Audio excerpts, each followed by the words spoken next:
ప్రపంచాన్ని మార్చడానికి మీరు ఉపయోగించగల అత్యంత శక్తివంతమైనటువంటి ఆయుధం విద్య.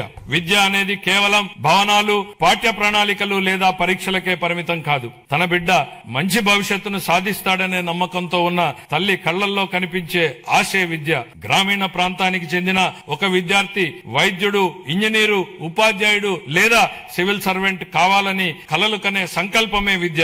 మా ప్రభుత్వం విద్యను కేవలం పరిపాలనా బాధ్యతగా కాకుండా ఒక నైతిక కట్టుబాటుగా పరిగణిస్తుంది. మా దృష్టిలో పాఠశాలలను నిర్మించడం అంటే భవిష్యత్తును నిర్మించడం. శ్రీ నారా లోకేష్ గారి నాయకత్వంలో రాష్ట్రంలో విద్యా విధానం దృక్పథం లక్ష్య సాధన దిశగా దృష్టి సారిస్తోంది. పిల్లలు గ్లోబల్ స్థాయిలో పోటీ పడగల నైపుణ్యాలతో సిద్ధమవుతున్నారు. 2019-24 మధ్య కాలంలో ప్రభుత్వ విద్యా వ్యవస్థ తీవ్రమైనటువంటి సంస్థాగత వెనుకబాటుకు గురైంది. సమగ్ర ప్రణాళిక లేకుండా చేపట్టినటువంటి సంస్కరణలు గందరగోళాన్ని సృష్టించాయి. తొందరపాటు నిర్ణయంతో 1000 పాఠశాలను సిబిఐకి మార్చడం వల్ల సుమారు 90% మంది విద్యార్థులు ఉత్తీర్ణత కాలేకపోయారు. ఉపాధ్యాయుల సన్నద్ధత లేకపోవడంతో టోఫెల్ కార్యక్రమం విఫలమైంది. అమలు సాధ్యాసాధ్యాలు పరిగణలోకి తీసుకోకుండా నాడు ప్రతిపాదించిన ఐబీ పాఠ్య ప్రణాళికలపై ప్రజాధనం వృధా అయింది. నాడు నేడు కార్యక్రమంలో పరిపాలనా వైఫల్యం కారణంగా 7,876 కోట్ల విలువైన